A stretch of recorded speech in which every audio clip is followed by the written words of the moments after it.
So universal payment systems. So let me start with the history of money. For sake of brevity, this is going to be an abridged history.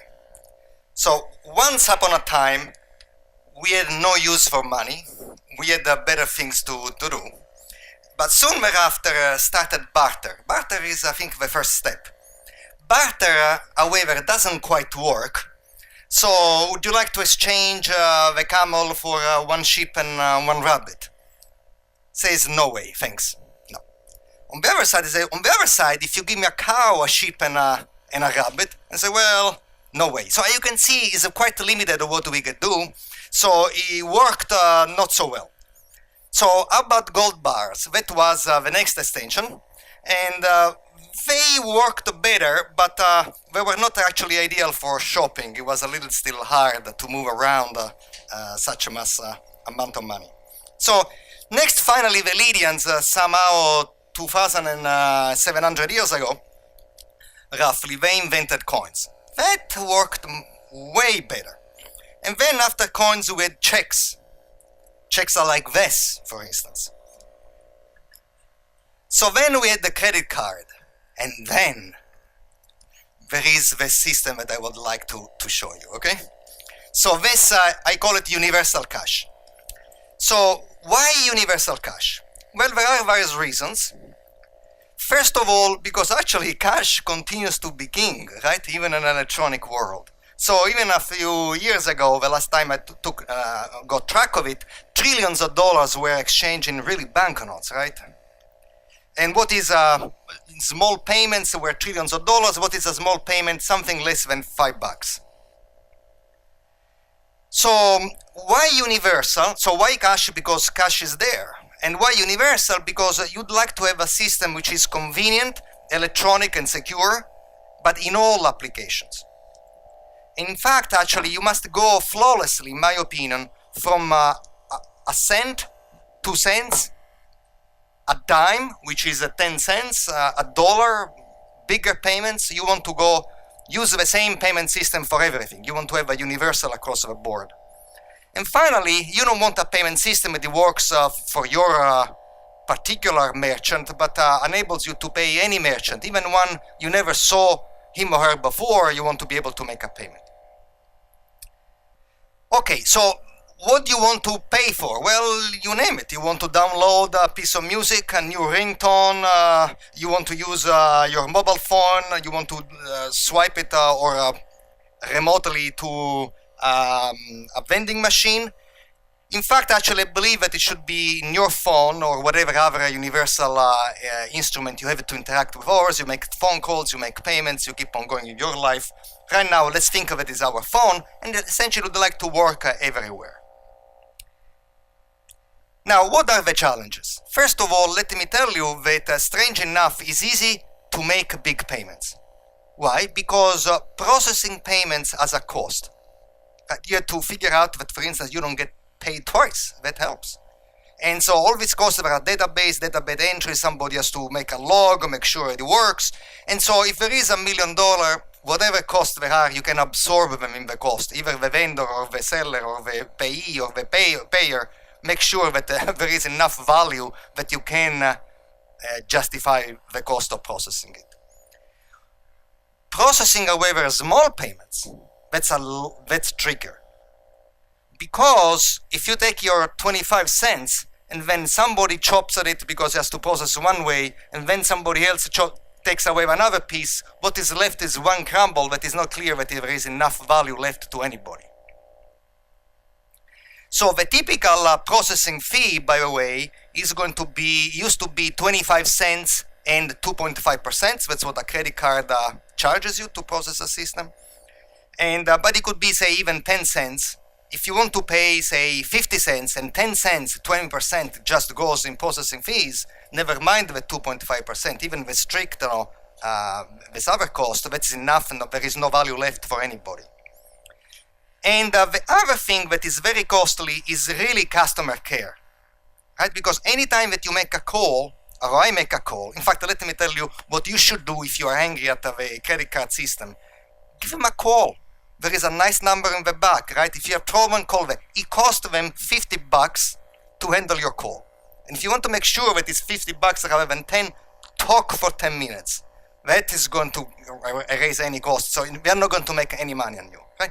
So customer care, which you must give access to customer care if somebody is to pay, is a very effective way to increase the cost of a credit card company. So if you want to have a universal system that somehow has a very good and very low cost, how you do it? First of all, you must make sure that they're easy to use, of course. But then there is a problem which is a bit more mathematical and has something to do with aggregation. So that means that at the end, the trick ought to be that you must be able to aggregate many micropayment into a single macro payment. Now, economists have settled on the word macro because you cannot differentiate them, in particular me. So let me translate it. You want many small payments translated into a big payment, right? That's good. So let's assume that there is no aggregation. So here there is a user, say Alice, and say Alice wants to buy a song. From whom? From eTunes. I checked, it doesn't exist, so presumably I can do it. So here it goes. Somehow you pay, or you promise to pay, let's say a dime or $1, and you get back your song, success. What happens behind the scene is that this dollar, the merchant has to deposit to the merchant bank, his own bank. The bank talks to Alice Bank, and they argue, and finally they settle this transaction, and then the bank sends me or Alice a bill to say you actually paid $1, right? So that's a lot of moving parts, and that's where the cost comes from. This is a costly thing. By the way, how you do it is very simple. You see, to have a digitally signed check for $1, your SIM card could compute it. If you want to put some signature algorithm there, you can transfer it as a short string to the merchant, no problem. But there is all these other transaction costs in between. By the way, you can actually make it even more costly, and that was another proposal by a colleague of mine, a fellow cryptographer, Chaum, and to say, why do you want to make it even more costly? Because he cared a lot of it to be anonymous. So anonymity costs money.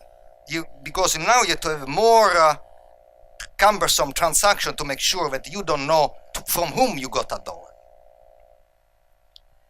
Okay, then he says that's not a good approach. How about a second approach, which is the single merchant aggregation? What does this mean? I pay you $1, you give me music, you deposit no money. I pay you another $1 for another piece of music, you give it to me. I pay another one, and you give another one. And then at the end, you essentially go to your bank, and then the bank settles, and then it gives you a bill. Essentially, this is the same thing what we do in Italy. I'm sure you do the same thing over here. If you have a relationship with a local coffee shop, being Italian, you say, no money is exchanged except once a month. You arrive there, take an espresso, put it on my account. Sure. Tomorrow, a croissant and an espresso, put it on my account. At the end of the month, you pay, right? Real money. They tell you how much, and you settle at the end.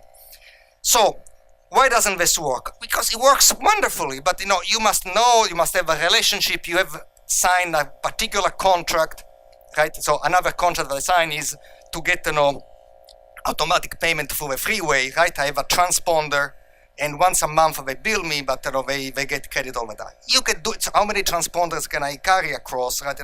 Not that many. How many contracts can I sign beforehand just in case I want to pay you $1 or 50 cents? Not so many.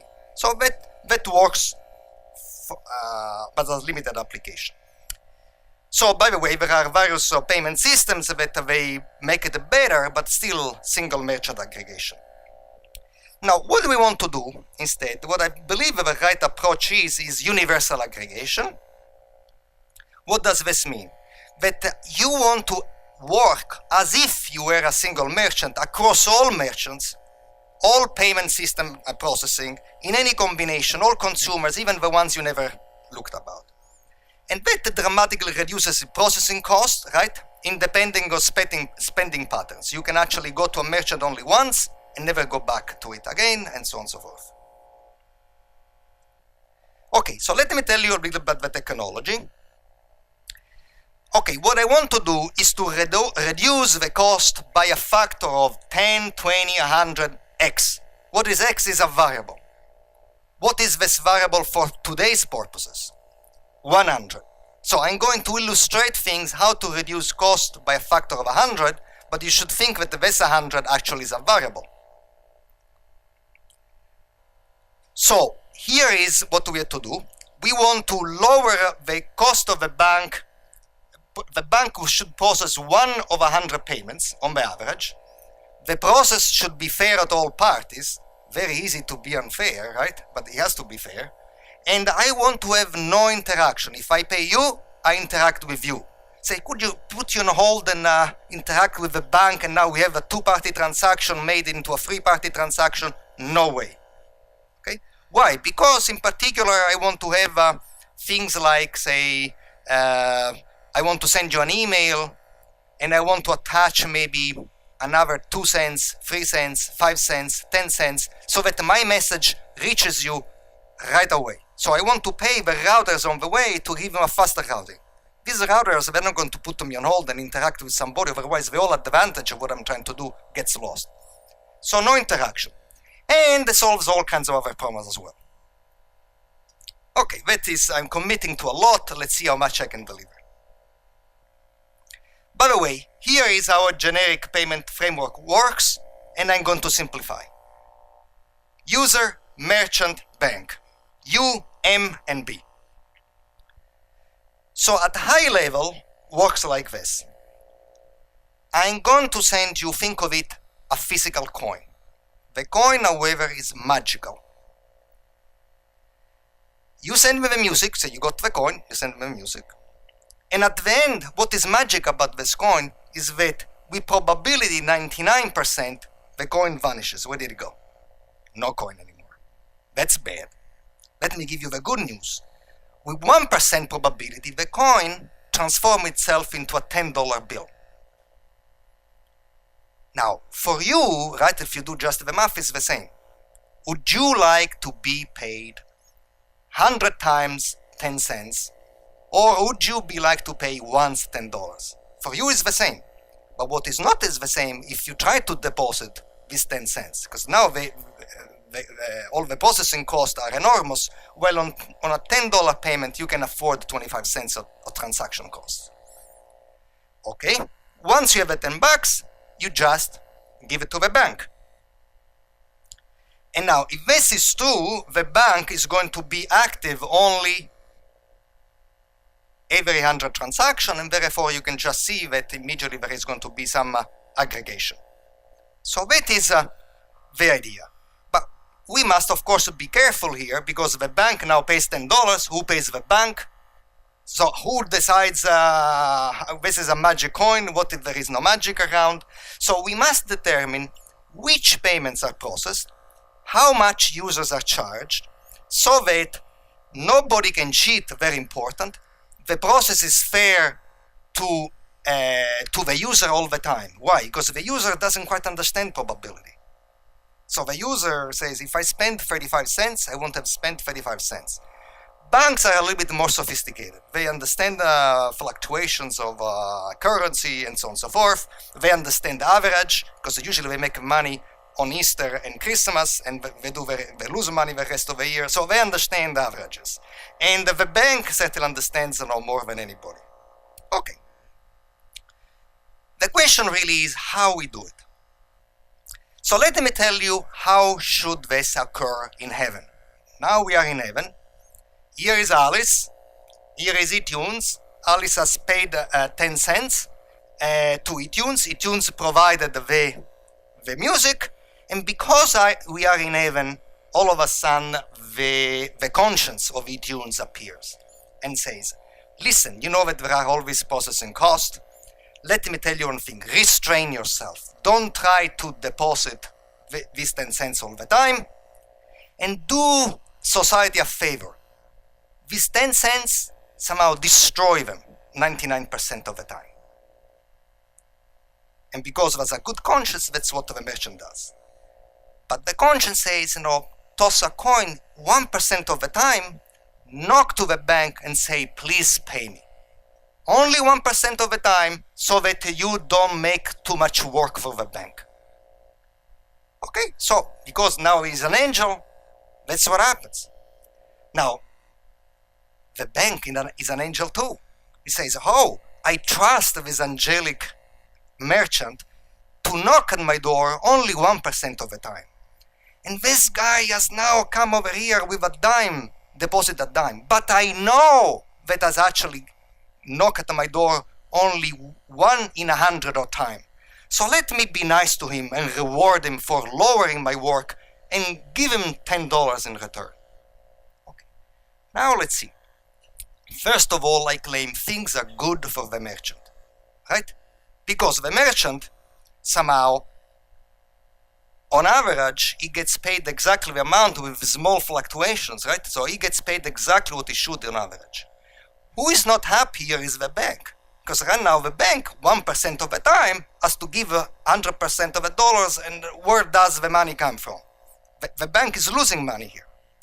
But fortunately, there is an angel also, the consumer. And the consumer, say, at the end of the month, tells the bank how much she has spent so far. Assume that this is true. Right? So then I claim now that the bank is okay. Right? Well, not so much, because we expect somehow that maybe for 100, and because e-tunes goes 1% of the time, maybe has received 120 dimes, right? And then all of a sudden he has to wake up the bank, and the bank instant dollars. Well, 120 dimes is $12. The bank is paying 10, and the merchant, the user says, I spent $12 so far. The bank now is lucky because receives $12 and disburses 10, so is offered $2. But with the same probability, maybe with probability is that the 80th payment becomes $10. The bank disburses 10, receives only $8 back. 80 times a dime is $8. So the bank is $2 off. But on average, right, the bank is fine. And the user is for sure fine, because only she tells exactly at the end of the month how much she has spent. So the whole system works, and the bank handles very little processing. Is this clear so far? That's in heaven. So let's make heaven on earth. How? First of all, I'd like to give you another less magic method, but at least which is very physical. We are going to be electronic in a second. And first of all, I got lazy. I didn't do any PowerPoint for this, so you have to look at me. How does this method work? Okay, so you know how checkbooks work, right? You get a checkbook, usually there are some 50 checks, 100 checks, and they're numbered, 1, 2, 3, 4, right? I write you a check, and then I sign it and date it, and that is your check. Well, this check is going to be a little bit different than before, because let's assume first of all that I pay you only a dime in this talk, right? And we want to process 1 in 100 of the payments. And let's assume, it's a big assumption, that the banks are honest. I know, it's a big assumption, but bear with me in a second. We are not going to trust honesty of anybody in the system. I'm a cryptographer and an Italian too, so I don't trust things very much. So, but let's trust the bank for a minute. And what is strange about this check is that pay to, and then you fill the name, the amount of, you say 1 dime, and then there is a times, and then there is a blank. And underneath this blank, there is written either 0 or 100. But you don't know what is written off it, but you trust that the bank, underneath every check, 99% of the time puts 0, and 1% of the time at random puts 100. So I want to pay you 1 dime. I take the magic check, I write Silvio, pay to Yandex, 10 cents. And I give you a thing. You got this check, looks all right. There is 10 cents. And now there is 10 cents times something, so you eagerly scratch it. You see what this kind of a lottery, maybe we have in Italy, maybe in the United States, I'm assuming you have it too. You scratch it and you say times 0. Oops, that's a bad check. But nevertheless, when I offered the check to you, you had the probability of being paid $10. But if you trust the bank, 1 in 100 of the time, when you scratch it, you find times 100. So it becomes, now you can go, now we have a check not for 10 cents, but for 1,000 cents, which is, no, 1,000 cents, which is the same as $10. So now you go and deposit to the bank. So if you trust the bank to do the system, this should work. It's very physical, requires scratching, but implements whatever I said if you trust the bank. But we don't trust the bank. Because we don't trust the bank, we have to trust, however, mathematics. Okay, so let me tell you all you need to know about the digital signature. What is a digital signature scheme? Well, it's a triple of algorithm. We call gen for generator, sig for signature, and ver for verifier. What is the first algorithm? The first algorithm is a probabilistic algorithm who has no input. You just plug it in, gargles for a millisecond, and spits out two numbers, SK and PK. This SK is the secret signing key, what I use to sign messages, and PK is a public verification key. Alright, that's an algorithm, spits out two keys. One I call it secret, one I call it public. What the hell they mean? Let me tell you what the signature algorithm does. The signature algorithm has two inputs. A message, how are you? Write it down in ASCII, that's a number.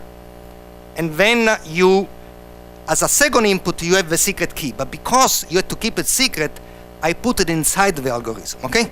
To emphasize that this is actually secret, but it's an input inside this algorithm.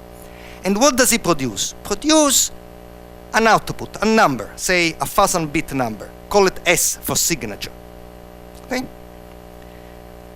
And what is the third algorithm? The third algorithm receives three inputs: the alleged signature of a message, the message, and the public key of the signer. And the outputs yes or no. But if the signature S has been legitimately produced by the signer, the answer, when you get to the public key of the signer, ought to be yes. 100% of the time, all the time. What is the catch? Why is this a signature? Because if you do not know what the signature looks like, and because you try to forge the signature, you would try to find another string that put in the first input, outputs yes, you are out of luck, because that is very hard to do. Because if you put some S prime which is not the correct signature, you get no as an output, okay? So in other words, what I'm going to say is that the signature of a message is unpredictable without the secret key. With the secret key, you can produce it, but without the secret key, very, very, very hard to produce. Okay? Name how hard? Well, hard enough that the United States trust, essentially, for instance, the RSA system to unlock the atomic weapons. So it's not so trivial to forge these signatures. Okay, so the ingredients of the system that I want to do, the first ingredient was just described, digital signatures. Let me go through it one more time. You generate a secret signing key and a public key. You keep secret your signing key, and you publicize the public key. Why? Because knowledge of the public key does not help anybody to figure out what your secret key is, but enables anyone to verify your signature. So you want to make PK as public as possible. Put it in the phone book. Only you can sign your own message, and everybody can verify them. And what is the second ingredient? Is a smart card that essentially has a chip that they can actually produce the digital signature. These are not exorbitant. These are simple algorithms, by the way. They're tricky, but very simple to program and execute. And that's all we need. Okay, so now we go on how to do things in really a first method. I can optimize it later, but one method is enough for one day. So here is the user. The user has this, I call it here a smart card, but it could be a phone which your SIM card or your secret signing key. You generate a pair of keys and you keep in your SIM card the secret key. And that's the merchant and that's the bank. Okay. Now, we need some terminology. I call T the transaction. Okay, what is T? T specifies what the hell is happening. So, I'm the user, you are the merchant, M, B is my bank, the item is whatever I'm buying for, this is how much I'm paying for, and the time is the time of the day, right? Up to the minute. Whatever you need to specify a transaction. By the way, again, think of this dollar amount fixed for now. So is 10 cents. Okay? What is J? J is the serial number describing how many transactions I've done so far. So I started with 1, 2, 3, 4, 5, 6. And finally, remember what the signature is essentially a function that generates an unpredictable number for you, right? Why? Because if the digital signature of Bill Gates of the message, I, Bill, own Silvio $1 billion, if I knew how it looks like, if I could predict it, I wouldn't be here giving this talk, I'd be cruising in the Bahamas or somewhere thereabout. Okay. So here is what happens. If this is my JF transaction, if the transaction is T, it happens to be my JF transaction, I can sign the pair J and T. I can sign anything I want, in particular the pair JT. How I want to call the signature? How about SU? That's mnemonic for signature, and U, I'm the user U, that is this 1000-bit number that I give it to the merchant. The merchant, he says, that's a very interesting number.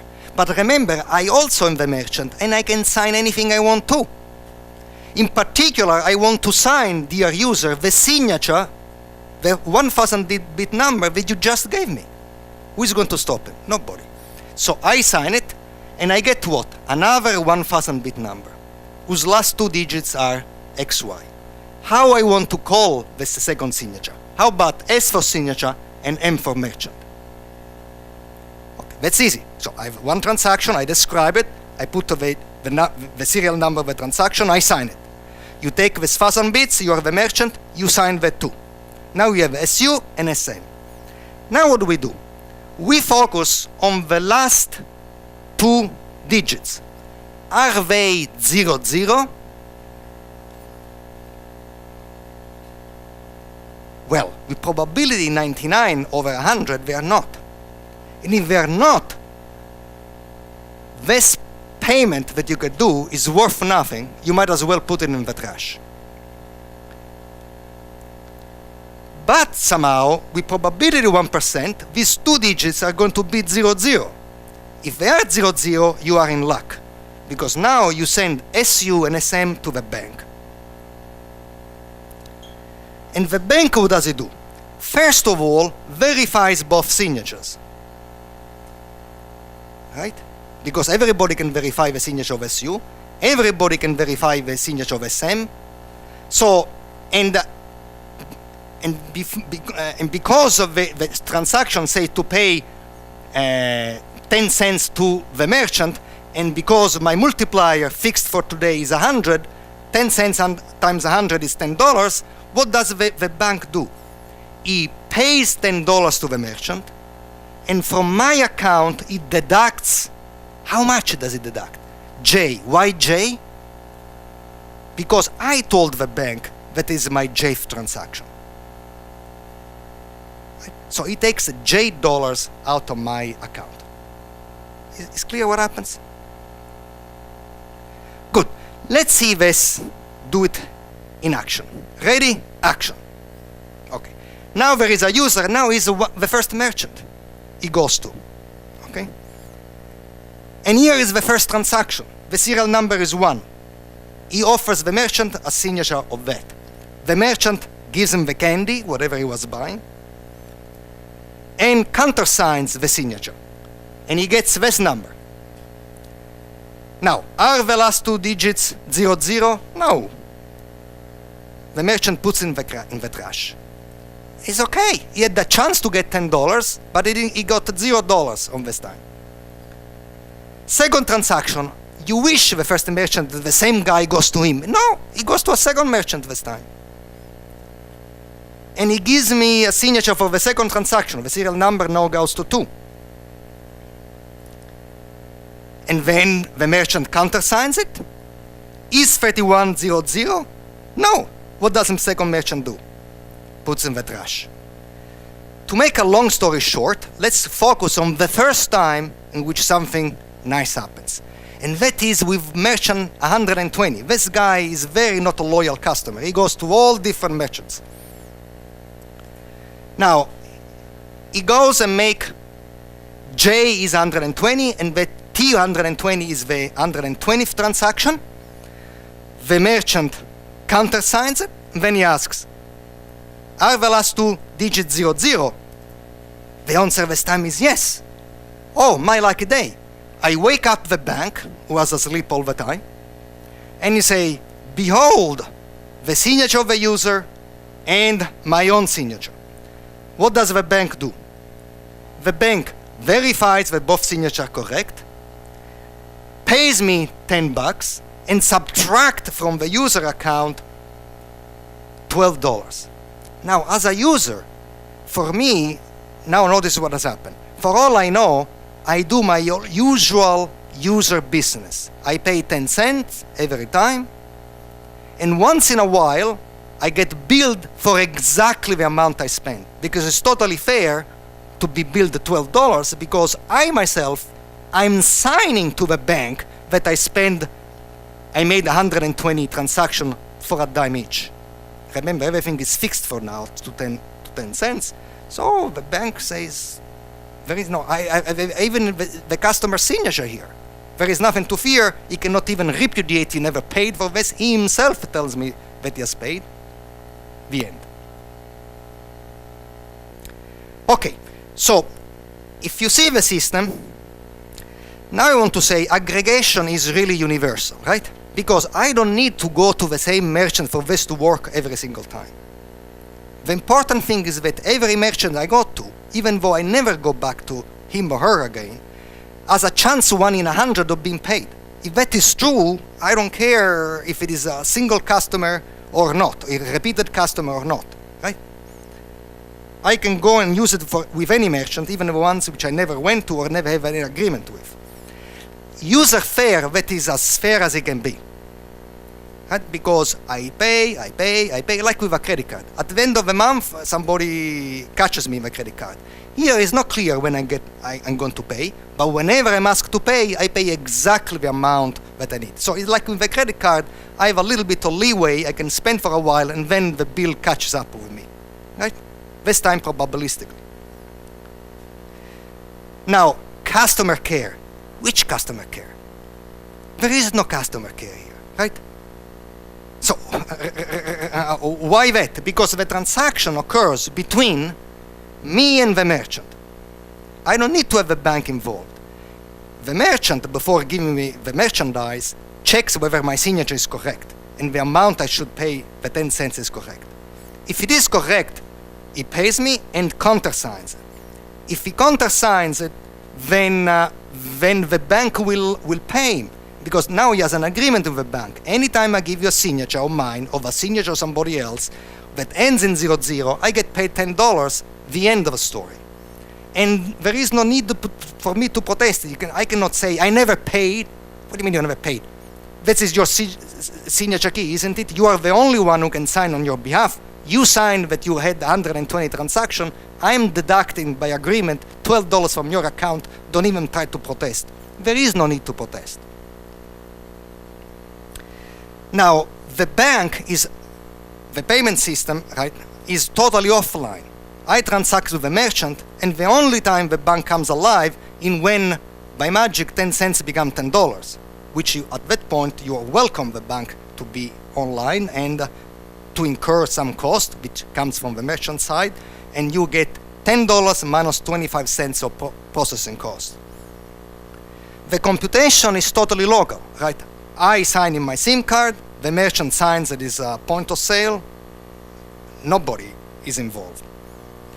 Interaction, there is no interaction except me and the merchant, which means if I'm going to pay, for instance, for routing, in my first example, right? I want to route through you and Alexandra here, and in my email that I want to write to Sergey very quickly, I write, this is my 10 cents for the first router, and this is my 10 cents for the second router. And the router doesn't need to interact with anybody. He sees my signature, he knows that I'm paid, forward it to Alexandra, Alexandra gets paid, probabilistically, and forwards to Sergey. In fact, this actually could be used in an ideal world, that is really heaven, for an anti-spam mechanism, right? You say, you want to send a mail to me? Sure. Give me 10 cents and your email will be displayed to me. If you don't give me 10 cents, I don't even display it according to the user, right? And for as a user, a typical user, right? I receive as many messages as I send, so I'm going to be fine, right? But the only one who is not fine is the spammer, because the spammer is somebody who gets a message, doesn't want to receive any message from anybody, and send to 1 million people. They could do that, but then they have to attach, 1 million checks for 10 cents each. That would get rid of spam. I mean, I don't feel that it's going to be used for that, but just to captivate what you can do in non-interactive.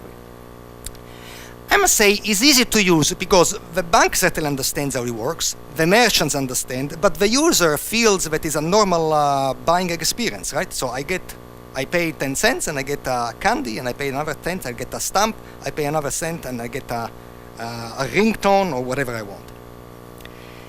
By the way, here is anonymity, right? So anonymity, we would like to be anonymous. In fact, we are not anonymous. Anytime that I make a credit card transaction or a check even, the bank knows what I'm doing, the credit card knows what I'm doing. In fact, anytime that I use a transponder to get on the freeway without paying a booth, cash to a booth, the transponder knows what I'm doing, right? So our lives are actually micromanaged, and a lot of people know exactly very well what we are doing. But here not. Why? Because only 1% of what I'm doing ends up being processed. So if I want to go to my lover taking the shortcut from the highway to get less time, no one knows what I've done except 1 in 100, which I can find another excuse where I was going north rather than to MIT to work, right?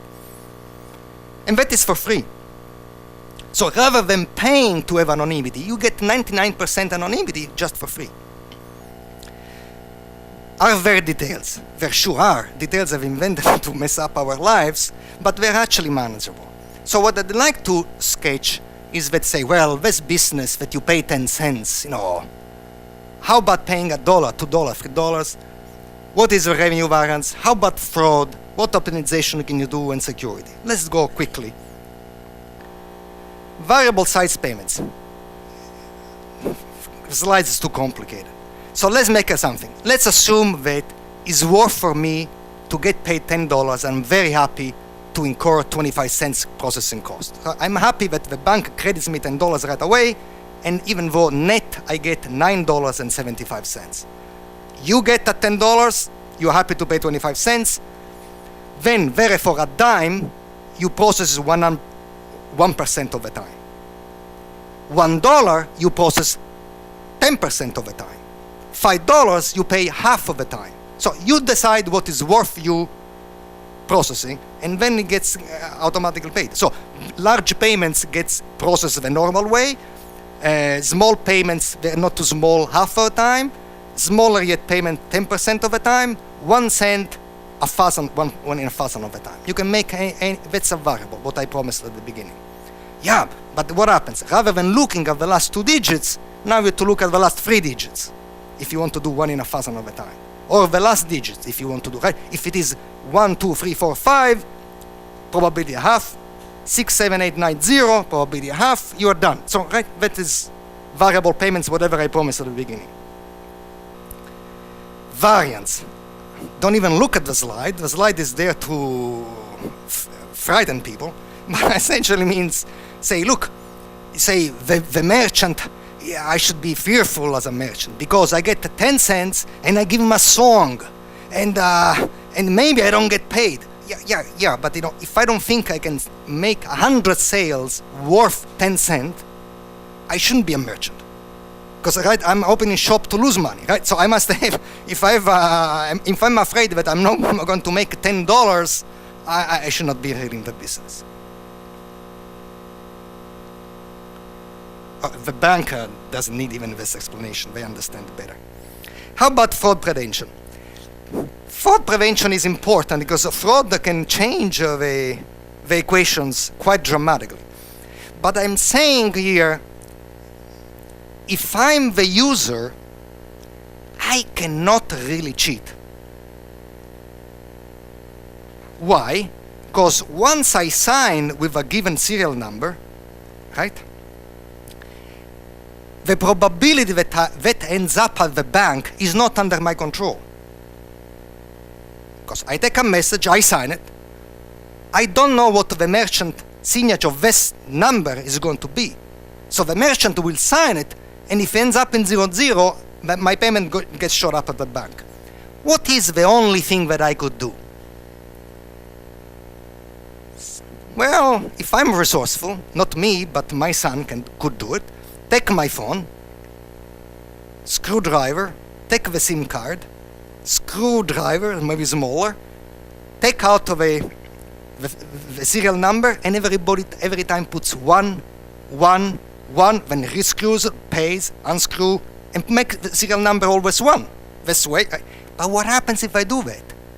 See, with probability 1%, outside of my control, this serial number comes to the bank signed by me, 1, and a month later, another 1 from Silvio Micali. And then the bank has a proof that I cheated, because I signed it twice the same serial number. If you put any type of agreement that if you sign twice the same serial number, I'm going to skin you alive, that will certainly work. Even if it doesn't work, that I'll spin you alive, is enough that you pay me 100 times more, and I might as well be honest and forget about the screwing driver. Now, the merchant alone cannot do anything, because he gets a message, he would love to be paid, but guess what? His signature of whatever he receives is only 1. So he chose the secret key, he chose the public key, but for any message, there is only 1 valid signature. So it's not up to him if his own signature of the message ends up in 00. I wish it is, but if I have only 1 signature, there is nothing I can do to make it end up in 00. Because it is what it is, my signature. The bank has nothing to do here at all. So anytime we get two things, he has to pay you. You don't pay, you go in court and say, here is the signature of the customer, here's my counter signature of the customer, he ends up in 00, why haven't you paid me? There is nothing a bank can do. The merchant of the bank, now it gets interesting. Collusion. Now to say, I'm going to collude with the bank. This is not going to work, because the signature of the merchant determines whether I should pay or not, and the merchant is not part of this collusion. The user and the bank cannot collude. Who can really collude? Now it is. It's really the user and the merchant. That is something to be careful about. Why? Because I'm going to say, here is how we do it. What do you sell? Candies. I don't care about candies. Here is what I do. I know my signature, because I could sign. You could countersign, but let's do it in our mind. Let's do this 100 times until we get $10. Then let's do it again, you get another $10. And then only go with a good payments to the banks. You make a lot of money, I would say 50-50. Let me tell you, this can work either for a variety of reasons. First of all, if the SIM card works according to specifications, this should be hard to do. because it should erase the signature key that you yourself put in there. But never mind that, you can be a little bit more sophisticated if you don't believe this. You need to say the macro payment, the big payment of $10 that goes to the merchant, from whom is gotten. Not from the bank, but only from the revenue that the bank got from user U. In other words, if I try to give you only things that match of your signature, so to become $10, the merchant get paid only from my side. So therefore, there is nothing that I could do in collusion with you. Optimization. Say the merchant only wants to sign one a day. I don't know why, but why not? You can actually make sure that you do one single signature per day, and then essentially you sign the date, and anything given to you on that date, that signature determines whether you get paid or not. I don't know where you want to do it, changes the variance quite a bit, but it's actually possible if you cared about. About security. First, the digital signatures are unpredictable, right? That's what I said. If I could predict how Bill Gates' $1 billion to me works like, I'll be cruising the Caribbean. But there is a difference, however, being unpredictable and being random. Random is a strong statement. Unpredictable is a quite different statement, right? Because a 1,000-bit number could be unpredictable even as a whole number, even though I'm able to predict 70% each single digit. But here I need for the system to work that it is random. So as a heuristic, I can actually make them very random. Why? Because I use essentially a compressing algorithm that takes, say, 10,000-bit numbers and compresses them to a 100-bit number. Now, if there is any unpredictability, that gets essentially close to uniform on every digits. And if you don't quite believe that, actually you can make this secure at the expense of giving a second talk on math alone, never mind, which is going to be less fun, but this can be securely implemented if the signature scheme is secure, period. Signed by me. Okay, that's a different story. But okay, so in sum, there is a universal system, at least I hope that we got the idea why is this universal, is secure. You can think even the heuristic is good enough, but you can actually make it mathematically secure with theorems if you care.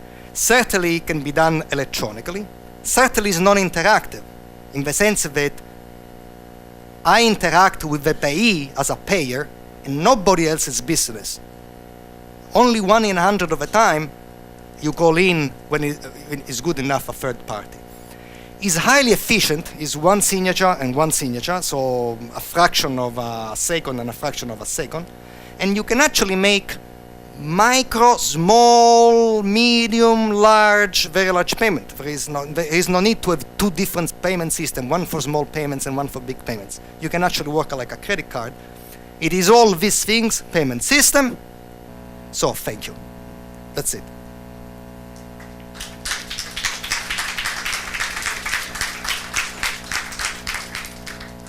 Okay, so now it's time for questions, and I want to remind that if you want to ask a question, please raise your hand and I will come and give you the microphone.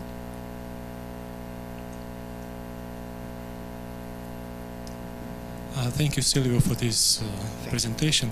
The very first question that pops up in my mind, actually, when I listened to this, was how could you ensure the right balance that fluctuates or flows through all these participants, like customer, merchant, and bank? So, yes. What can ensure this? All right. So there is what I'm ensuring is the following. If let's isolate. Fortunately, the system is such that you can analyze user by user, because if I'm just a sample user, if whatever transaction I do ends up balanced, then the more user, the merrier, right? So let's focus on me. Now, case one, assume that, let's go back to the 10 cents example.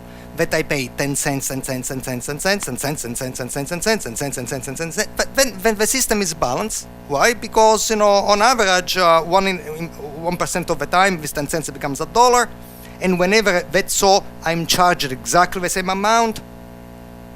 What is really the case 2? The case 2 is that I am a devious customer, and let me tell you, I'm a devious, and I'm also a very hungry customer. Why? I'm very indigent, very poor customer. Because here's what I can do, says, gee, I figured out that whenever I buy a candy for 10 cents, the probability that the merchant signature ends in 00 is 1%. So maybe I'm lucky, I buy a candy, the merchant signs it, and I happen to be in the lucky case 99 in which I'm not charged. Good, I can rob the bank of 10 cents. I buy the first candy, and I hope that it doesn't end in 00, and I'm done. Then I say, oh, that's so much fun, we'll do it again. So I buy a second ringtone for the first time, saying again 10 cents. It could be that I'm lucky that, after 80 times, I had a fair chance to end up paying $8, but I didn't. I stop paying with a phone, and I wait to see the bank informs me that I had to pay $8. 1 month has passed. The bank has not told me that I had to pay. That's wonderful. Let's junk the phone. I made $8. Run for the wild. At most, I'm robbing 8 banks. B, the bank will never have me again as a customer again, right, if I don't buy anything. So there is a chance that at the expense of being kicked out of the system, I can genuinely rob somebody $8. 3, who has the leverage of power? Country by country. In the United States, the customer is king, and he says, I can rob you of $8 or say $10 if I feel lucky. But in different countries, says you really want the universal system, which is 99% anonymous and allows you to buy everything, blah, blah, blah. Good, good, good. Here is to open an account. Here is the agreement. And by the way, fund the account with $10 initially. It is your dollars. If you don't spend them, your dollars. But, I want you to pre-fund the account. If you pre-fund the account, there is not even the $8 that I can steal anymore. Right? Because I've already given to you as an advance for future things that I'm going to spend. So, either because you trust probability and the fact that people don't want to lose a system, because once they lose a system, they are locked out. Let me tell you, I'm very happy to have a transponder in my car because I don't want to pay cash, 50 cents to get to the highway. And the last thing, and even if to charge even more, I will still take the transponder rather than being a mile of line to pay cash. But what I'm saying, even if this is not happens, if you allow to say, the bank here has the muscle power here, you pay me in advance at least, in advance $10 on which this is for yours to spend, but I'm not going to give you back to you, and then it guarantees that the system works no matter what. So either because probabilistically you don't want to be kicked out, or because you ask to pre-funding, this works too. But it really depends. I hope. Yeah. Are there any more questions?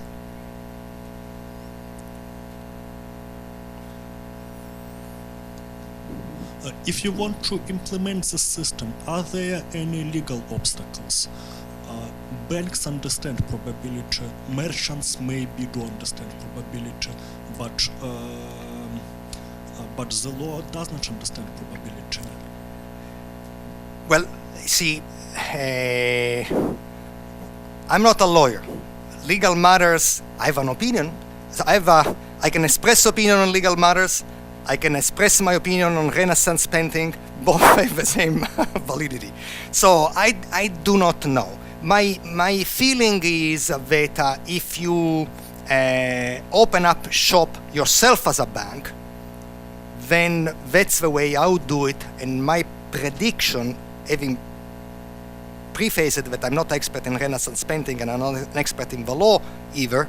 I married a lawyer, but he's an academic lawyer, and she's not me. So in any case, it's clear that I made clear that I'm not an expert. But however, I really feel that this should benefit when somebody wants to open up a new type of bank, because at that point, whatever you start from scratch with agreements. So think about PayPal. PayPal really decided to go solo, not to partner with Bank of America. These are dinosaurs. They never wanted to do with this. So it decided, I'm going to open myself as a bank. I have now endowed by law to be able to having people an account, manage their account, and I decided to pay in this weird way, which somehow caught on. Right now, in fact, I found it easier to pay with PayPal with the credit card because I don't have to write down my address, the credit card number, everything. I say PayPal, and that's it. And so I believe is that my prediction is that for sure is going to go, for sure, but it's my prediction, that if you open a new bank just for handling this, you're doomed. And why do you want to open a new bank? Because there is a lot of value on the web to be monetized. Right now, initially the web was for free. And you know what? Whatever was for free so far, it will continue to be for free. Because people enjoy their freedom, and I'm not going to pay for whatever I got for free. But new services, I may be able to pay. How do you believe that I did this, some of these cartoons? Some I made myself, some I downloaded from the web. Assume that they were nice cartoons. I like the bank. I hope you like it too. So, but it would take me 2 hours to make this PowerPoint. But whenever I download, because it was not sellable, it was for free. If it would have been, say, you want PowerPoint, our bank looks like in PowerPoint, 25 cents. I would be happy to pay 25 cents when trying to replicate whatever I could do. Right? So, do I want to buy a joke? Sure. I'll pay 10 cents for a good joke. If it is really good, maybe I pay more. But right now, you cannot do this, right? Right now, whatever is for free, very good things which were for free, I would have paid back then, but now I don't want to pay anymore. How do I get from here to there in Google Maps or Yandex Map or whatever you call it? Now it's for free, but otherwise I would love to pay, right? I'm in a foreign country, in a foreign city. I don't know really where the traffic is. Sure, 10 cents, tell me which way to go. All of a sudden, you say there is all kinds of things which are for sale and nobody could make money of it. And if all of a sudden you say, do you want to make money for web things? And by the way, once you use the web as a point of entrance, you can actually make money to buy a sandwich. Because a typical sandwich costs $3.5, and when I buy a sandwich at MIT, I say no credit cards accepted. Why? Because for $3.5, they don't want 25 cents of to go to the bank to process this thing. So they usually have a minimum requirement. So once you have, there is a lot of the web itself, but once you have a payment system which can be used ubiquitously, you can actually use it for real goods and so on and so forth. So my prediction is legal obstacles, go solo, start initially as a bank, get a license, and from day one, that's the way you do it. And if you're successful, then you negotiate, agreements with various banks so that in a PayPal mode, so that you can get this going. Having said this, I'm not a legal expert. Yeah.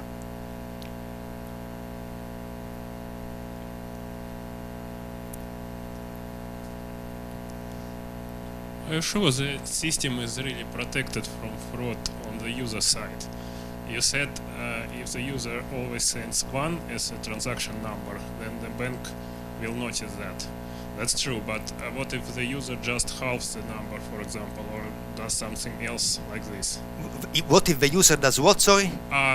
For example, I may send 1, 2, 3, and I can send 1 twice, then 2 twice, then 3 twice, and then at the end, when I had paid 100 times, I just sent 50. Got this? Oh, no. Remember one thing, that the J, that is the transaction number, is a small piece of what the merchant signs. The J is only to enable the bank to figure out how much I am authorizing the bank to deduct from my account. But then there is the item. What the hell I bought? I bought a red lollipop. On what day? 2 days date. So that's the whole thing that the bank signs. So it's not that I sign the number J. I sign J and the entire transaction. Remember, there are 2 components, J and T. And T is the full description of whatever I'm buying. So if I'm buy the same thing but is on a different date, it's not the same transaction. So there is nothing that the customer can do. So I could, of course, use one twice, but then I probability 1 in 10,000 to be caught. Sorry, if 1% to be caught the second time. If I'm not caught, I can sign twice, twice, and never more a third time. But then when I decide I'm going to sign 2 the second time, again 1% probability I get caught. No matter what I do, if I try to cheat, I get caught to 1%. And if there is a fine to be caught that somehow is above $10, then it's very irrational for me to do that.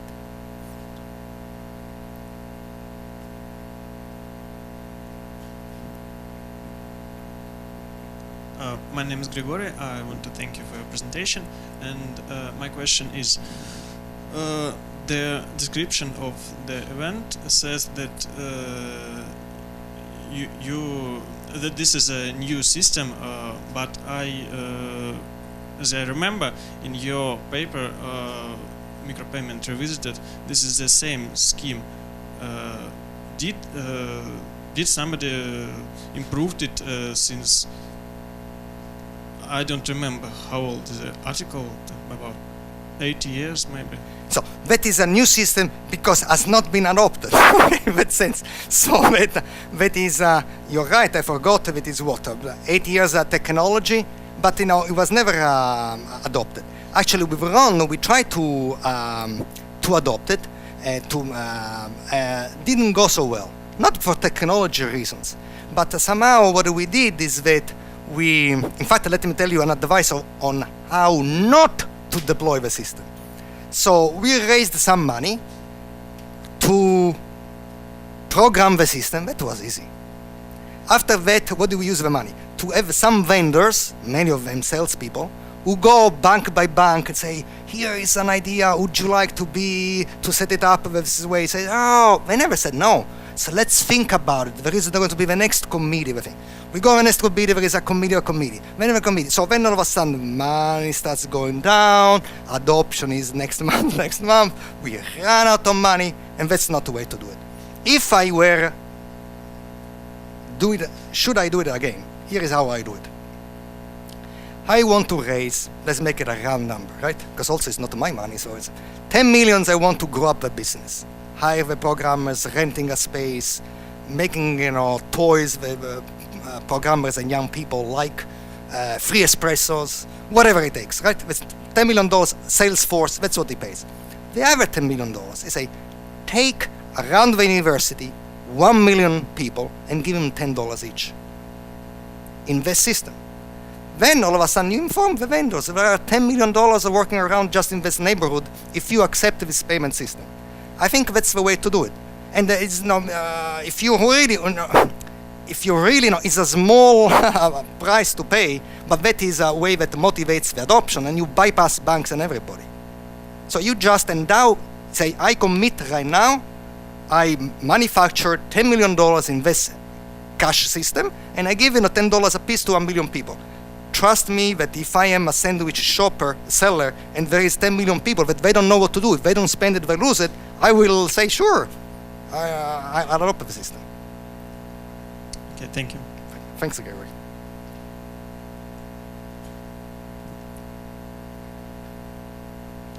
Patient pays. So I just wanted to understand better. You told that this system is universal. In technical sense, it's universal. But as you described it, it seems that it's targeted for internet businesses. That for virtual goods and services, and with low payment. Because somebody who is selling, for example, cars, doesn't seem to need this kind of system.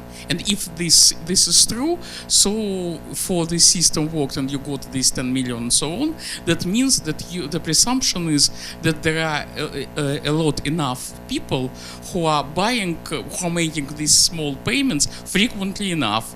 So what are the numbers? Do you have any prediction? First question is if I got it right, and the second, if I got it right, did you make any presumption about how many people and how often must pay these 10 dimes or $1 for something virtual? This system was interesting for somebody. So, first of all, let me push back kindly on the fact that this is for virtual goods. Because that is a system that shines for small payments. But I say, if I want to download, sure, this hat, believe it or not, I had to make myself. In fact, it shows, right? I mean, it's an oval, another oval, a square, right? And I didn't pay anybody. But if I found, magic hat, 5 cents, I would have a better hat. Unfortunately, it wasn't for sale. So that would be a virtual good. But then, as I say, it becomes a little question of semantics, a second step. When I want to go through the highway, and I can stand online for paying cash, or I want to pass by, I can just click on my cell phone, and a green light happens, and I make 50 cents payment, and I go through. Is this virtual? Yes or no? If I buy a sandwich, I hope it's not virtual because I'm starting developing some appetite and for the thing. So, and then to say, well, if I'm a car dealer, right? I'm selling, say, $10,000 item. Why should I get this payment? You don't have to as a car dealer. But remember one thing: you want to sport outside of your window. Usually, at least that's what we do in the States, the credit cards that you accept. And if this people accept it because the merchant wanted on the low payment side, but because they can actually enable big payment the same way with a credit card, you just process every single big transaction. I can buy in the United States a car on a credit card. They check with the bank for sure. It's not a non-interactive process. They check it, they counter-check. Right, but the point is that you put outside of your window shop whatever credit cards or payment system the user has it. And if the user has it because they want to buy sandwich and virtual thing, but as an enabler say, you know what, I carry this card because somebody accepts American Express only. This card because somebody does it. This card. So if all of a sudden I have a card for small payments, first of all, I would buy it right away. Because the notion is to get cash and then say thank you for a pound of coins as a change that I stuck in my pocket. If I could pay that way, I would. And if the system then is universal and accepted, take these other 3 cards, cut it in half, and never here to be again, because I want to carry one thing rather than many things, right? And I don't want to have a transponder. If you look at my car, you think that, I don't know, I'm coming from outer space, but I have a transponder to enter MIT, transponder to go to the highway system, another thing to get some other car service. But the car dealers will never like the system when they waste 99% of payments. No. So they would like to check all it and get money immediately. That's right, and they should, because every merchant is going to say, I accept the system, but I'm going to decide for myself. My ratio is this and this. So my probability is, for example, I don't play probability. For example, I want to receive my payment each time. Yeah, I see. So if you say, look, I sell $100 and more, and I want to go to the bank every single time, and I don't care about the processing cost. Fine. But if your customer says, can I pay with universal cash? So sure, we accept anything. Right? I mean, please pay here. Right? That's the idea.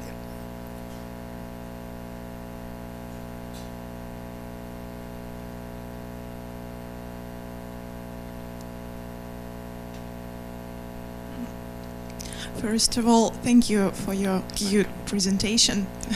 Thank you. And I want to ask about predictions. Can you describe the future of e-wallets? It's very interesting what you think about it, because now its percentage is not so big. What do you think about it?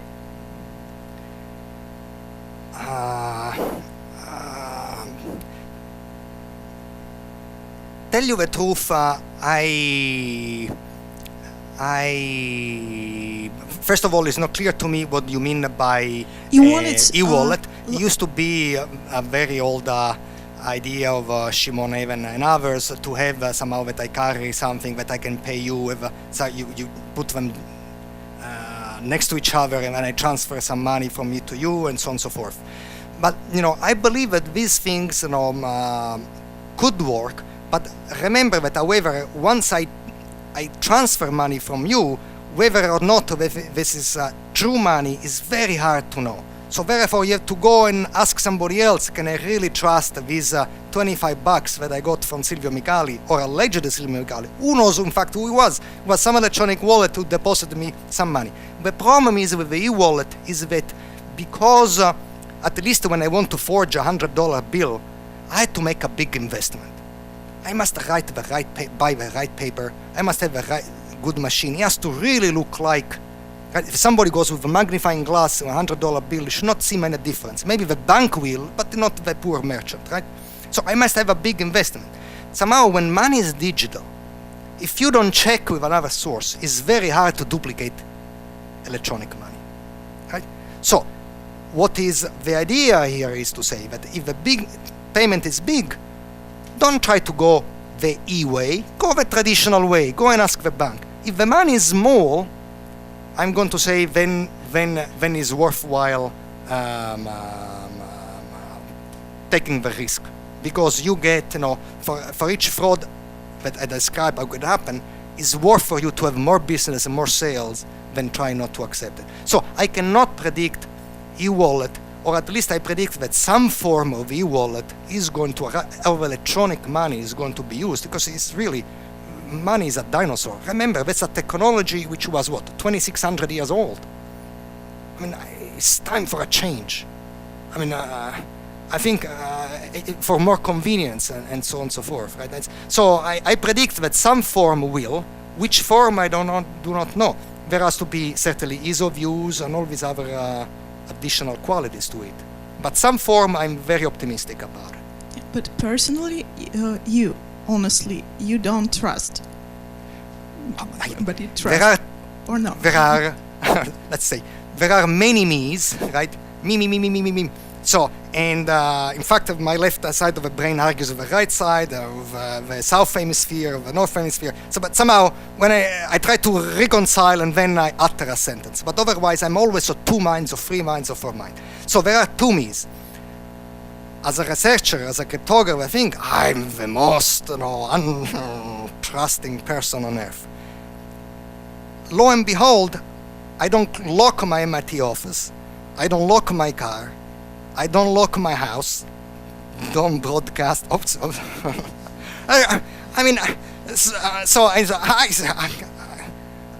Judging from anything I do, I take bigger risks. I would love to.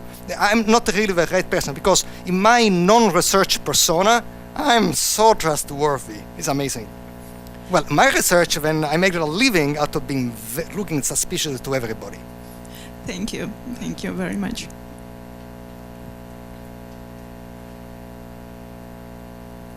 Hi. Why does anybody need the system if there is the Bitcoin? The what? Why does anybody need the system if there is the Bitcoin? The Bitcoin? Bitcoin. Or Bitcoin as a payment system? Yeah. All right. I forgot how Bitcoin worked, and but somehow for what I recall, it does not have this universal feature. I forgot. I tried to put the slides in a rush, but if you tell me how Bitcoin works, then maybe. If Bitcoin does this, there is Bitcoin. Yeah, it does. Oh, that's news to me. But the last time I checked, it was in the category or like Payworld or somebody else, which it was electronic form, but it did not have this universal aggregation. It did not have these other things. But I may be wrong. It's totally decentralized, and so yeah, you have no problem with processing. I forgot that there are all kinds of decentralization that are not really decentralized. So, for instance, there was things like a micro PSP, which somehow emerged, and every time I want to pay you, then I don't go to the bank. We go through this micro payment system, micro PSPS. And so I notify you, I want to pay $1. You notify him. He wants to pay $1. He notifies me. Silvio wants to pay $1. Then he says yes. When he says yes, then you accept. Then you give me the candy. And then you go on the word and proof of the micropayment to the bank. Say, yeah, but who is this other entity? He's a third party. Now, this third party, A, wants to be paid. 2, he has to keep track of things. So we are actually hiding the ghost. That's how I sweep my house, right? My wife is not around, says, it's your turn. Okay, I get the broom, I take the carpet, I put everything under the carpet, and I roll the carpet as I'm done.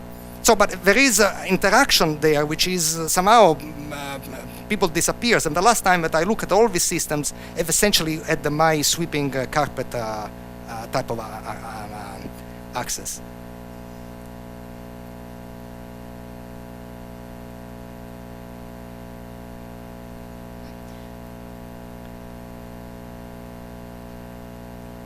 So, do you have experiments to use this system in MIT? No, I think that is, in fact, something that we should have done, right? And I have no experience at all. So I just have experience in the technology part, no other type of deployment. But I think you're right. That is the right idea, to take some closed system as an experiment, right? To give enough cash to, let's see, we actually have, in fact, 10,000 students at MIT, right? So it is really a great idea to give them $1,000 each. That makes $10 million, and then all around MIT, that would be a great idea. But I have no experience except technological one here.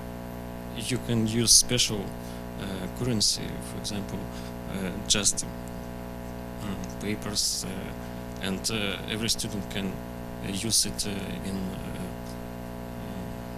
special transactions, what is not real, just research.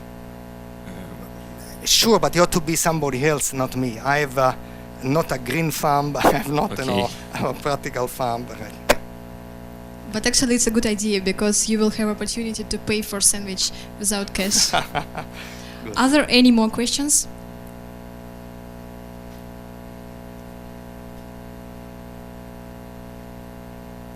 Hi. Okay, for example, I have this card, and somehow this card got stolen. So, okay, I could block my account, but how will the sandwich seller knew that this card is not valid anymore? My answer to this thing is, don't do it. Don't worry about it. Because it's the same thing with the credit card. What the credit card wants to tell us, to say, listen, you talk that I'm making a profit on this 25 cents per transaction plus 2.5%. You know how many cards are stolen. You know how much fraud lies to my door by the truckload, I can't say. So these costs are justified. That's what they say. Then, all of a sudden, they say, let's do some market research. How much money did you lose? That's the secret of the bank. So how much money does Visa borrow? Oh, that's the secret of Visa. How much America spends? Oh, that's the secret of Visa. The point is that they are happy, by contract, I'm not liable at all. In fact, the American system is that you are liable up to the first $50 and no more. If somebody buys a car on your credit card and you lost it, hypothetically, you are liable for $50.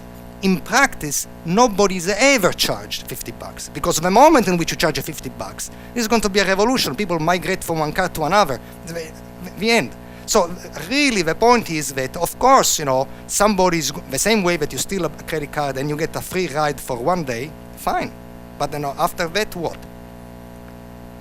In particular, a little bit with a credit card, the system is better, because once you have it in a smart card, right, you can actually have a lot of other technology available rather than a piece of plastic and a number. Because a piece of plastic and a number, they don't even want to call the bank. They transcribe the number and I hope to be paid if the amount is not exorbitant, rather than. But if you have it, say, in your cell phone, you can at least digitize a password before you pay. So even if you lose it, at least you have something. Like in the laptop, I disable the tool, let it be known, because I'm Mr. Security in academic sense. But there is a thumbprint. You could do a thumbprint once you have an electronic system is way, way better in terms of fraud. But my advice would be, for what it's worth, don't try to to make anything special. But on top of it, ask maybe to put a password on a system. That's already big protection. Try to put a thumbprint to activate your own payment system. That's another good protection. But if it's not a problem in the credit card, a number and plastic, it's certainly less and less of a problem in an electronic system like this. Thanks. I have another question. I've just read that 10 years ago you founded company Peppercoin. I see the name on one slide. Yeah. What had happened? What happened with it? I think I said so, but it pains my heart to say it again. But I will. So we raised a few $1 million from family and friends, rich family and rich friends, and we squandered the money. So why did we squander the money? Because I don't believe that we had the right a business approach. So we set up a shop with a very nice product and says, who wants it, who wants it? Well, nobody comes down to the saying, oh, let's pay even more people to start to knock more doors. And by the way in which we actually continue to be in operation, I forgot, maybe for a year and a half, 2 years, right? And meanwhile, before in our imagination, so we convince Visa to do it. We convince MasterCard to do it. So these guys are really gigantic dinosaurs because there is the merchant bank who talks to the acquirer. There are names that I even forgot. So, but it's so complicated in which everybody has their own piece and nobody can say yes. And these are dinosaurs. The last thing they want to do, whatever works now works, and they hope for inertia. They don't want to have zero innovation. In fact, who is better off? I think it's better off somebody who does not have an entrenched payment system. Because whatever payment system exists and is entrenched, that's the technology is frozen in time. They don't want any competition. If they survive another 10 years with the returns they have, they're happy. Who wants instead? Where is it going to happen? It's like at MIT, who renovates last has the best floor, right? Because now we have a modern floor. So we are lucky to be in Stata, which is this very esoteric building that I put on my first slide, because it was just renovated. This is going to be obsolete in another 20 years. So I think that the sweet spot, in my opinion, is when people understand the value of being able to pay electronically or not to have cash, because cash is dangerous and all other, for the merchant in particular. And then there is not a very big entrenched network with deals and contract in place, and then you can actually open up shop and in a legitimate way and exploit and take advantage of a big chunk of the market. Yeah, thank you. And my more general question: what do you think? When will it happen? How many years it take to people to understand and like it? Because there was a DigiCash who. But didn't raise. Yes, but I think that a lot of the technology backed under a very different key, a different tree. Somehow, for instance, DigiCash was Charm, I think, right? The guy was entrenched. I want to pay you. Nobody knows who I am. That was the big thing, and he was happy, and he was trying to sell a system where processing costs were even higher. But nobody could tell who you were. And so instead, we don't care about this. So we are happy to have a 99% transaction anonymous, but not all of them.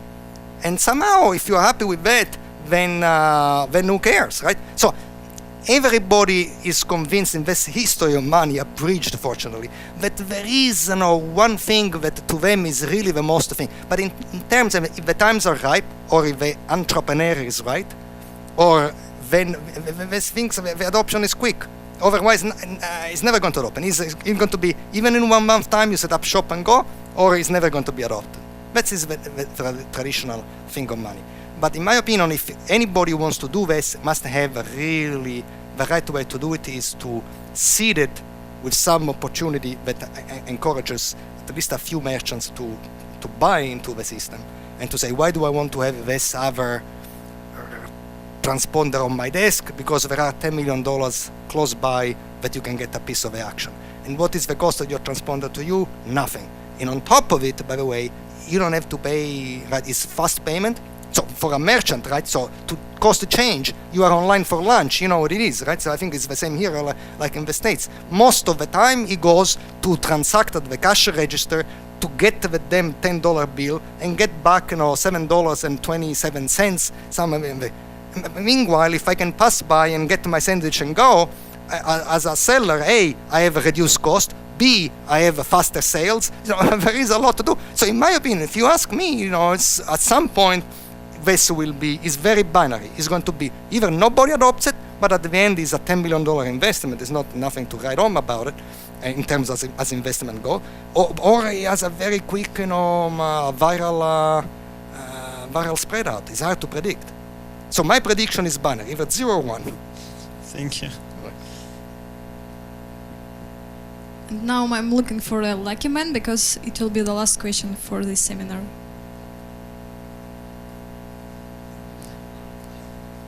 No, there is one. Silvio, I can see that MIT patent pending. Does it mean that you have submitted papers to have a patent for this idea? Or? Yes. So usually you have to one of a deal with patents, and people debate very often if should have patents or no patents and so forth. The way it works is absolutely correct.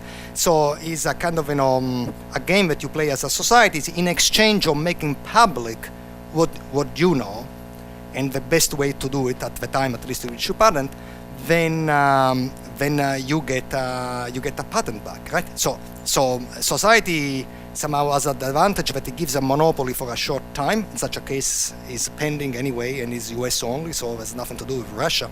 But in return of this, you have to tell me exactly how this is going to work. And so that, 1 year after is actually put in the public domain, so you can actually look what the secret sauce is, rather than having a proprietary system which is not patented but nobody knows how to work. So it's a trade-off, right? So yes, you're right. So there is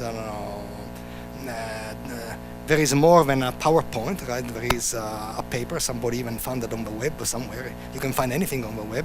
Maybe not on my website because it's very primitive and selective what I put there. But yes, there are papers about it.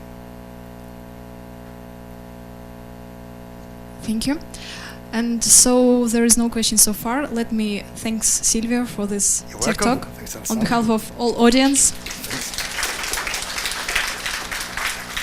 I know that today it's your second talk, and yes. Really thank you for your energy and for your impact. And as it was said, the slides were really very clear and cute. Thanks. Okay, thanks. So also thank you for coming. If you are interested in our project, so keep in touch with us through their network and through their Twitter. The hashtag of science seminars is YearScience, and we will be waiting for you on the next seminars.